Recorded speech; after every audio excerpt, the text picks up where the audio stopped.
साथियों, जय भीम, नमो बुद्धाय। मैं डॉक्टर वीर सिंह अग्रवाल। आज हमारे बीच में श्रद्धेय आदरणीय चौधरी किशोरीलाल जी आए हुए हैं, जो CTI एडमिनिस्ट्रेशन रेलवे से रिटायर हैं। समाज में बड़ा नाम है और सामाजिक कार्यों में बढ़ चढ़ कर हिस्सा लेते हैं। मैं उनसे आज ये जानना चाह रहा था कि जो अनुसूचित जातियां हैं, विभिन्न अनुसूचित जातियां हैं, उनकी आर्थिक बदहाली बहुत ज़्यादा है। कुछ लोग 5% लोग पढ़ लिख करके आगे निकल गए हैं, लेकिन बाकी के लोग आज भी बहुत गरीब हैं। तो उनकी नज़र में ये आर्थिक असमानता है, बदहाली, इसका कारण क्या हो सकता है और उसका क्या निवारण हो सकता है? मैं जानना चाहूँगा सर से। जी सर। जय भीम, नमो बुद्धाय। महोदय, जैसा कि आपने बताया कि दलित समाज की आज जो दयनीय स्थिति है, वो आज लगभग 75 साल हो गए, लेकिन जिस तरह से दलित समाज को आगे बढ़ना था वो बढ़ नहीं पाया। मैं एक ऐसे समाज से ताल्लुक़ रखता हूँ जो दलितों में महादलित समाज है और बड़ी दयनीय स्थिति में है। उसका नाम है वाल्मीकि समाज। महोदय, वाल्मीकि समाज प्राचीन काल से ही बहुत ही दबी कुचली समाज रही है और बड़ी अभावग्रस्त जीवन जिया है इस समाज ने। इसके लिए कोई रोजगार नहीं था, कोई पेशा नहीं था। रोजगार था तो एक सफाई का काम था। वो प्राचीन काल से लेके सफाई काम, घर घर जाके सफाई करना और सफाई के बदले में 2 रोटी उसको मिला कर दी। 10 घर पर सफाई कर ली तो 20 रोटी मिल गई। 20 रोटी से परिवार को, चाहे वो भूखे पेट रहे चाहे उनको पेट भर गया, वो उसी में रहे। कपड़े लत्ते की बात किसी ने दे दिया तो तुरंत पहन लिया, नहीं तो ऐसे चल रहा है।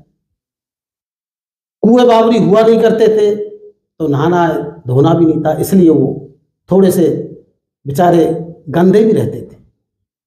बाद में कुछ गवर्नमेंट की योजना आई, कुछ समाज सुधारकों की विचार आए। समाज सुधारकों ने भारत सरकार के लिए प्रार्थना पत्र लिखे, उसके द्वारा कुछ योजना आई। उनके लिए कुआ बावरी नल खोले गए, सफाइयाँ आई। फिर उनके लिए शिक्षा का ध्यान आया। तो कुछ समझदार लोग थे, भले ही वो मजदूर थे, सफाई कर्मी थे, लेकिन उनको ज्ञान आया तो बच्चों को स्कूल भेजा। बच्चे भी बड़ी मुश्किल से स्कूलों में पढ़े। तो मानो एक 5 बच्चे भेजे तो उनमें 2 ही बच्चे पढ़ते, कुछ कारण से नहीं पढ़ पाए, नहीं किसी वजह से। अब 2 बच्चे पढ़ते गए तो मानो रेशियो निकला 5%, 100 में से 2 बच्चे पढ़ गए। उस समय गवर्नमेंट की योजनाएं थी ऐसी, सरकारी नौकरियां ज़्यादा हुआ करती थी, तो उस समय के बच्चे नौकरियां पा गए। मैं भी एक 67 साल का हूँ आपके सामने, तो हमने भी वो समय देखा। तो मूल कारण जो हमारा निकल के आया वाल्मीकि समाज का, वो आर्थिक स्थिति, क्योंकि उनके पास धन नहीं था, पैसा नहीं था। पैसा नहीं था तो मजबूरी ये थी कि अगर किसी के पास 5 बच्चे हैं तो 5 बच्चे अगर जाएंगे सफाई काम करने के लिए तो 5 जगह से आएगा उनके पास खाना पीना जो भी पैसा, तब परिवार का गुजारा चलाते थे। तो पिछड़ापन हो गया। वो 5% लोग पढ़ते गए तो आज उन्हीं के बच्चे पढ़े लिख के मतलब आगे बढ़े, बाकी पूरा समाज पिछड़ गया। वो आज भी वहीं के वहीं पड़े हुए। अब कुछ समय ऐसा आया कि उनको सफाई पेशे में सरकारी नौकरियां मिली, तो कुछ समझ लीजिए उनके बच्चे पढ़ गए। उनके बच्चे पढ़ गए तो मानो 10% मान लीजिए कुल, बाकी 90% आबादी आज भी वाल्मीकि समाज बिल्कुल पिछड़ापन, बल्कि बहुत ही पीछे हो गया है। आज का दौर यह है कि आज सफाई कार्य में रिजर्वेशन नौकरियों में है नहीं, प्राइवेटेशन में है। प्राइवेटेशन नौकरी मिल रही है उनको तो 6000 रुपये देता है ठेकेदार। अब ठेकेदार 6000 रुपये दे रहा है, उसमें से कैसे गुजारा 4 बच्चों के बाप का, परिवार का चलेगा? तो आज ये कंडीशन है कि कूड़ा कचरा बेच के बच्चे घर पे लाते हैं, उससे उनकी दाल रोटी चल रही है। अब मेरी तो एक प्रार्थना है, वो पढ़े लिखी समाज से या दूसरी समाजों से, हमारे पढ़े लिखे उद्योगपति हैं, हमारे पढ़े लिखे अदर कास्ट के लोग हैं, और हमारी दलित समाज में जो समाज पढ़ गई है उनसे मेरी हाथ जोड़ के प्रार्थना है कि इस समाज को थोड़ा सहायता करें, कोई किताब से सहायता करे, कोई बच्चे के एडमिशन में सहायता करे, कोई उसकी जो है यूनिफॉर्म की सहायता करे, तो कुछ धीरे धीरे समाज उनकी तरफ देखेगा, सहायता करेगा, तो हो सकता है कि वो लोग भी मुख्य धारा में आ जाए।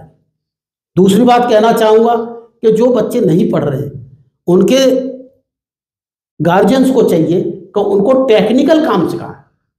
बचपन से जो बच्चा नहीं पढ़ने जा रहा है, स्कूल नहीं, पाठशाला नहीं जा रहा है, तो उसको टेक्निकल काम में भेज दें। स्कूटर रिपेयरिंग है, इलेक्ट्रिक की है, या छोटे छोटे गवर्नमेंट की तरफ से कोर्स कराए जाते हैं, एमएस आजकल कहते हैं जिसको, एसएमपी की, उसके अंदर कोर्स कराएं उन बच्चों को, और कोर्स करा के सरकार आजकल उनको जो है लोन दे रही है, तो अपना कारोबार डाल सकते हैं। तो मेन मुद्दा, अगर बच्चे इस पर ध्यान देंगे, फोकस करेंगे, तो वो उससे ज्यादा इसमें सफल हो जाएंगे रोजगार में। बहुत, और रोजगार बढ़ेगा तो परिवार की आस्ती बढ़ जाएगी।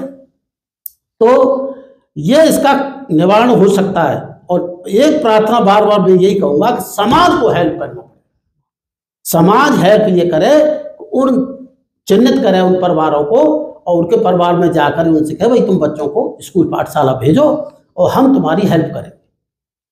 मानो मैं एक रिटायर्ड पर्सन हूँ, मुझे एक 50,000 पेंशन मिलती है, तो क्या मैं 2 बच्चों की फीस नहीं भर सकता हूँ? भर सकता हूँ। साल में 2 बच्चों की फीस आ 5,000 या 6,000 आ जाएगी, तो मैं 50,000 में 6,000 निकाल दूंगा, तो कोई गरीब नहीं हो जाऊंगा। तो इस तरह की अगर आदमी सोच कर लेंगे तो समाज का, मेरी का उद्धार हो सकता है। मुझसे सबसे ये प्रार्थना है कि मेरी समाज के लिए कुछ करें। जय भीम, नमो बुद्धाय। Thank you sir.